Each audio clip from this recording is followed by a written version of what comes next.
Good afternoon, friends, neighbors, countrymen, and barrel system freedom fighters all around the world. I'm back again for part two of Tales from Patrol Base, meeting with Major Shilo Crane of H Company, Long Range Surveillance 121 Infantry, the gang, the Georgia National Guard LRS. And we were just talking about when Shilo came back from deployment and decided to become an O. Yeah, I don't know. Still don't know if that's the best decision I ever made, but we're here. Hey, it worked out. So yeah, I think when we went on the second deployment in 06, I was the platoon leader then for second platoon. And our mission was in northern Iraq. We were in a little place called Talafar. Yep. And we were running ops along the Iraq-Syrian border. Basically, our job was to pinpoint people crossing the border, mainly with like components for IEDs, bringing in foreign fighters, etc., that were crossing there and going to Mosul was their main point to Mosul, then down to Baghdad or whatever high area they were concentrating on at that time. Yeah. Well, can you tell me how y'all kind of ran your ops, or because obviously, I mean, you obviously weren't jumping in. How are y'all running it? This was the first time in Iraq we were actually able to do pretty much doctrine, well, not by doctrine, but LRS operations. We were actually under a CAV unit, and as people probably know, a lot of people weren't willing to accept the risk associated with an actual LRS operation. So to kind of mitigate that, instead of operating as an independent LRS team of 6, we would deploy a LRS team, but we would have the rest of the platoon as a QRF, 10, 20 clicks away, in case that team ran into issues. Okay. When we weren't doing those missions, we were basically doing surveillance of the border, and sometimes mounted, sometimes dismounted for those. And we were working closely with the Iraqi army that were in border forts along the border there when we were doing that. But I tell you, it was eye-opening. I think just about every person that went out on the missions got into something at some point or another. I know in one instance, I had 4 of my guys. They were up. They were supposed to be pulling surveillance on what was supposed to be an abandoned village. Yeah, where guys were crossing the border, coming to this village, meeting up with people from Mosul, handing them components for IEDs, etc. And our job was to put eyes on that, identify it, and then the element I was with, the QRF or the rest of the platoon, was to go in and interdict it at that point. But the team got they got in position and radioed and said, "Hey, sir, this village is full. Like, it's not an abandoned village," which those of us that have served are quite familiar with military intelligence sometimes. Yeah. And it's cliche to say, but they ended up getting compromised by a kid with a herd of goats. And they got compromised.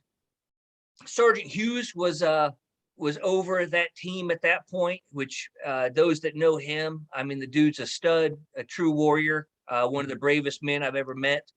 And he called me on the radio and said, "Hey, we've been compromised." And I made the decision. I said, "Stay put. You're in a great position. You've got your claymores deployed. Stay there, wait till darkness, and then exfil out, and we'll pick you up at the exfil point." Well, the problem was that kid, once he compromised him, he left, went down to the village, and next thing you know, Sergeant Hughes radios me and says, "Hey, sir, we got a group coming of armed individuals." And the next thing I know, a gunfight erupted. And the funny thing is Hughes, when it happened, he rolled over to start fighting, and he rolled over to press the hand mic. So he was hot micing on it.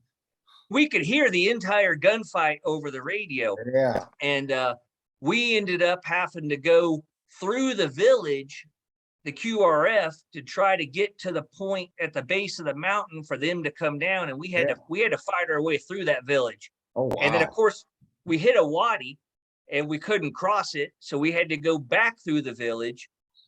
Finally was able to cross. It was 6 hours of one of the worst days of my life. When we called in, I called in some air support, and the only thing I got was I think it was a B-52 bomber, and he checked in and said he had 500-pound JDAMs, and I was like, dude, what are you gonna do for me? You can't drop those, around my boys. So he ended up, he said, Spectre 2-6, do you want me to do a show of force? And I didn't know what the hell he meant by that, but I was like, we're in a world of crap here. Bring it. That dude brought this thing down. It sounded like he was 10 feet over my head. And it's pitch black out. And he kicked out every bit of chafe or whatever the hell that shiny shit is they throw out of the sides. And he hit that engine. And I mean, it sounded like God was angry with the Taliban. And it turned night to freaking day. Yeah. And when that happened, it looked like a line of ants of enemy going up the hill towards Hughes's position. And they only had 4 of them. Yeah. Up there. God bless us, man. We fought, and Hughes was able to bring those boys down. And then a SFA team that was in the area, they rolled up and they took care of us, went in, started clearing the village while I got Hughes and his boys out. And it was a pretty spicy evening for us. Damn, that sounds like a hell of a story. All credit to Hughes. If I did anything, I probably screwed more stuff up. But him and Eshite and Arbos Fair and I can't remember who the 4th guy was. He was a monstrous commo dude. Yeah. They fought against unbelievable odds up there and came out without a scratch on them. God bless them. But we finished up that tour. It went well. I mean, we lost I think a couple people, but nothing super horrible. Mm-hmm. Came back from that deployment, and that's when LRS started getting disbanded. Yeah. That's when they were changing LRS. Honestly, I left the unit when we came back from that deployment, so I don't know the particulars, but it rolled under a CAV unit, I believe. I know they started wearing they went under the gay hats. The brigade intel, the BFSB had a cavalry squadron as part of it, because we went through this in Texas, and they stuck the LRS company in that cavalry squadron.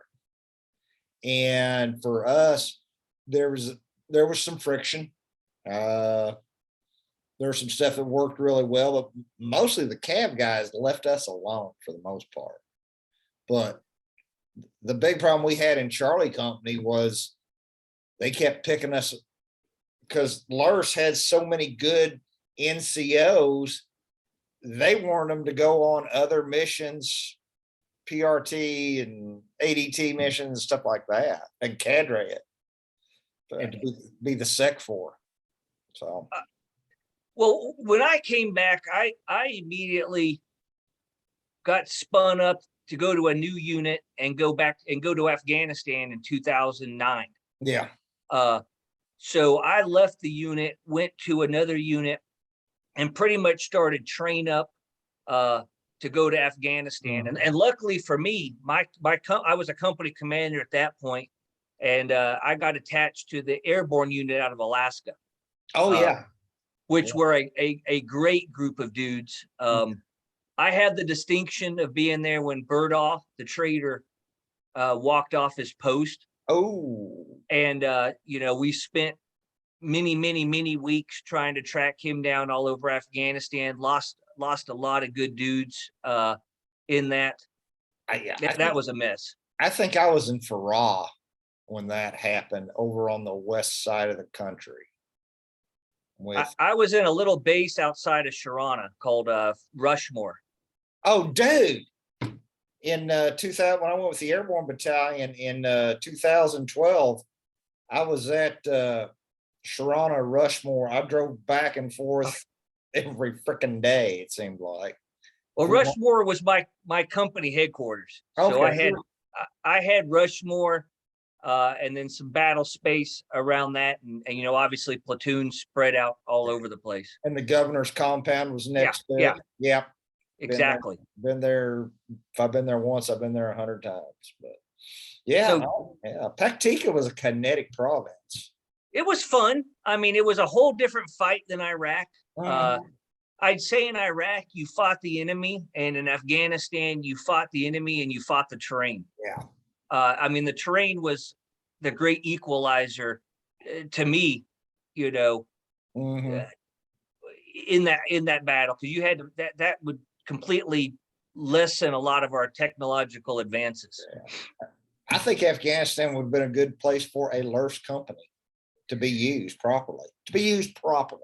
No, I agree, and I think that's the whole problem and the downfall with LRS is nobody would accept the risk associated with deploying 6 people that far forward. Oh yeah. Basically, the Army just didn't have faith in the ability of those of those teams. In my opinion, people didn't want to sign off on that risk. Yeah. They didn't. I mean, Risk I averse. I quickly learned that when you're judging deployments based on how many guys you lost, like when you hear somebody say we had a good deployment, we didn't lose anyone. To me, that was showing the mentality of our military when, you know, nobody looked at D-Day and said, "Oh, well, I hope we don't lose anyone."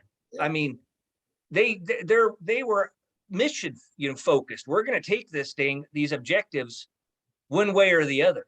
And I don't know. I mean, I was just a damn 03, but it seems like we weren't, even if I don't even know if we had a damn objective. Like I never knew what the in state was over there.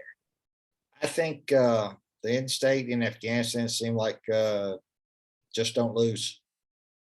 Yeah. But we didn't even know what losing meant. Like, Yeah. what the hell did it mean that you lost? Yeah. By the time you got there, it took you probably 3 to 4 months to figure out what was going on. Mhm. Then you were actually effective for like, you know, 4-6 months.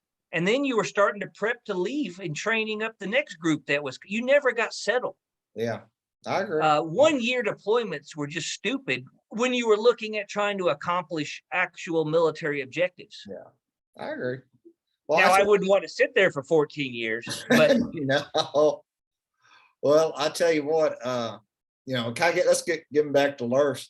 I mean, you have to be an NCO in LRS, which I think was it First Sergeant Reyes said in LRS, the pigs rule the sty, which, and you have to be an officer. So maybe you can tell kind of the people watch this kind of what the differences you saw, because I've mentored a lot of lieutenants in LRS, and it was not always the best place for a green lieutenant.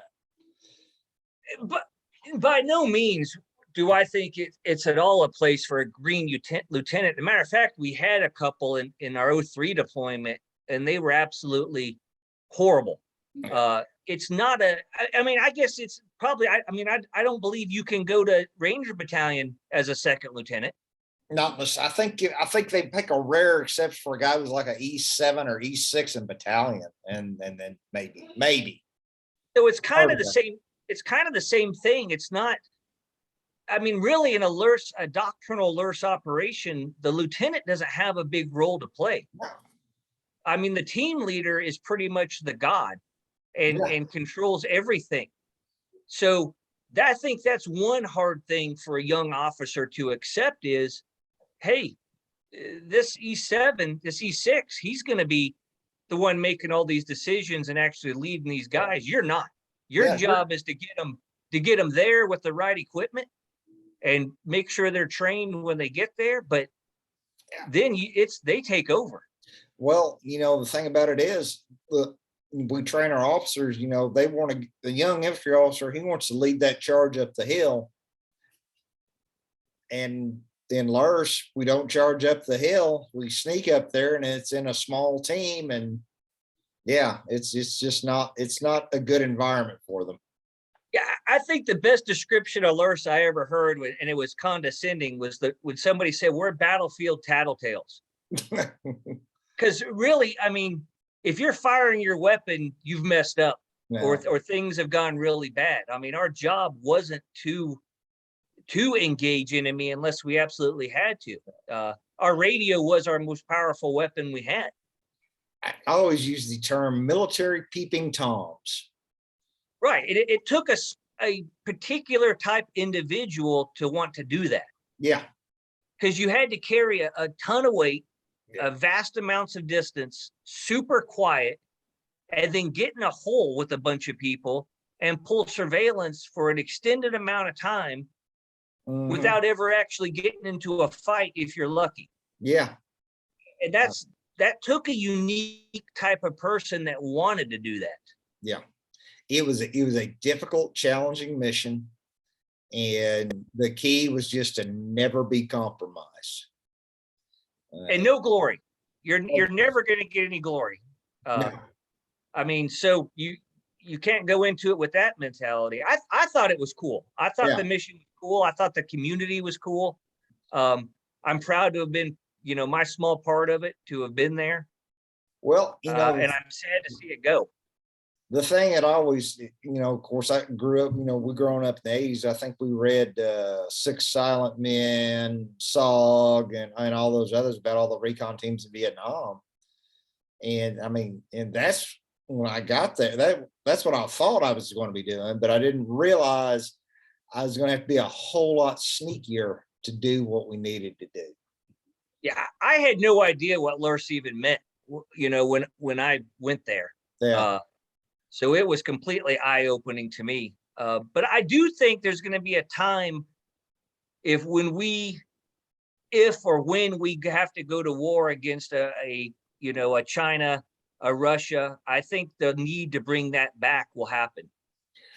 I do too. I think we are. I think probably my great fear is that the military is going to want to we're going to try to solve this with throwing money at it and technology. I think that's what they're going to try to do. 100%, because technology is easier. Yeah. And there's not as much of a human loss associated with it. But I think, hell, just recently, the Russia-Ukraine fight has shown that that's not always the answer. Well, heck, it shows it in us, because, they fought us well in Iraq and Afghanistan. Yeah. Head to head, we crushed them. Yeah. But they knew not to do that. And they were smart. Our technology was a lot of times not any benefit whatsoever. Well, they took advantage of it. And the biggest thing I found as an infantryman in Afghanistan in 2012 was walking up them mountains in Paktika province was we're carrying too much weight. Oh, and it's because, so as a platoon leader in our 06, they wanted us to wear front plates, back plates, the body armor, what do they call it? The DAP system that covered the shoulders. And I had to, I went to our commander and was like, sir, we can't carry our weights with all this stuff on, but it took an act of God to get permission to take any of it off. Yeah. Too risk averse. So what happened? You guys might be wounded. So what does NCOs and Joe do? They just take it off as soon as they're out of sight, and they stuff that extra crap in their ruck. And so they're still not wearing it. Yeah. And they're just adding more weight in their ruck, but nobody high, and when I say high, I'd say it probably starts at the 05 level, is willing to put their name on a line and allow them to not have to wear it. And that's where we're stupid. Yeah. Well, I think it's a leadership issue. And if you are a good soldier, whether you're NCO, officer, enlisted man, you need to be able to tell your higher, it's like, hey, sir, we're making a mistake here doing this. And I think too many of our leadership is that they're not willing to do that. No, and why? Because they want to make the next promotion. Yeah. And again, it goes back to what I was saying. We judge a deployment by how many men we lost. Yeah. and nobody wants to send American bodies home. Yeah. Exactly. Yeah. And because they don't want a bad OER comment. God bless them. I mean, it's freaking ridiculous. I agree, and it's going to hurt us a lot when we have our next near peer conflict. Is going to be There's going to be a lot of boys going home bags, and Yeah, I mean, I will say that while I get depressed a lot of times looking at our military, we still have a lot of 18 to 22-year-old freedom fighters out there. oh yeah, That give hope. I mean, we're still the best military in the world by far. oh I agree. Obviously, we always look back and think we were harder when we were in, Yeah, but it's just different. It's a different army now. It's a different war, different fight now. yeah. Well, I tell you what, it's what was it? Like the Germans used to say about the Brits in World War II, lions led by lambs. And I think that's kind of where we're at. But hold on, Sam, my little boy, Sam. Shh. Didn't know if you were keeping a midget under there. No, he's playing, and I'm like, But but yeah, I am curious to see the direction the military is going to take in the future and the decision they're making on some of these changes they're making.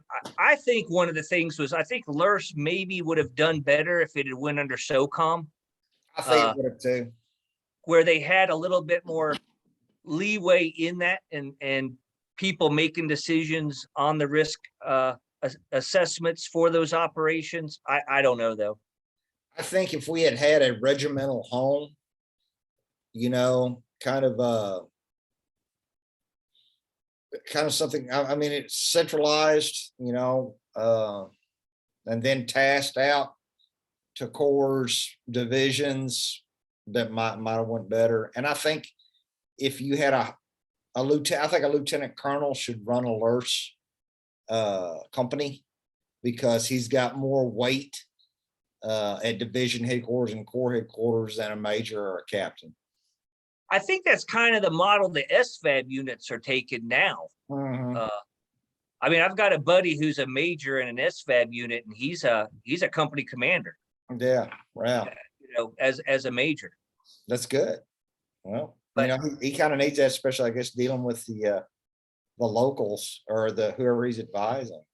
So I guess H Company, basically you all folded tents in 2017 about the same time we did.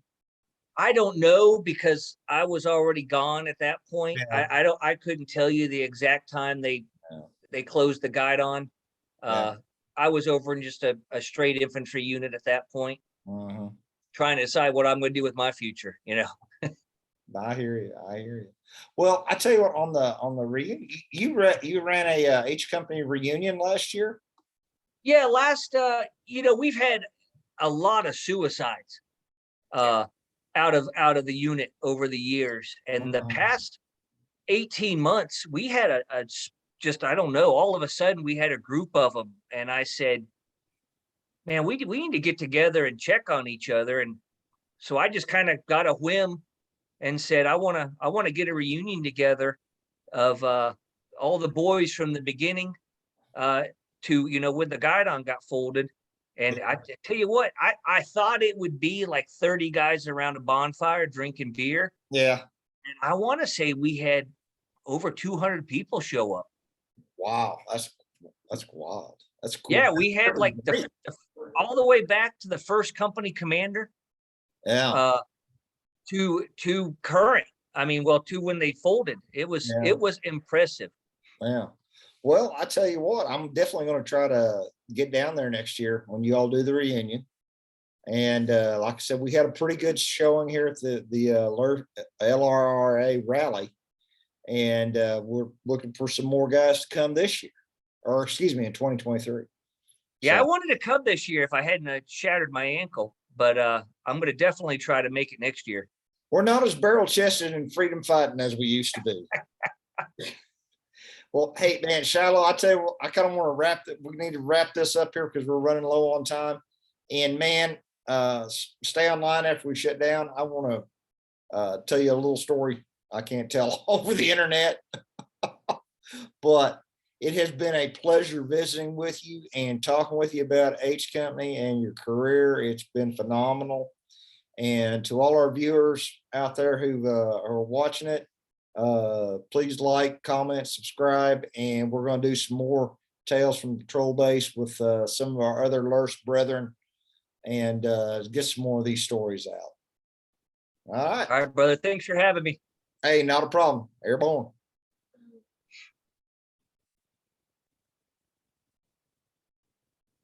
Let's see.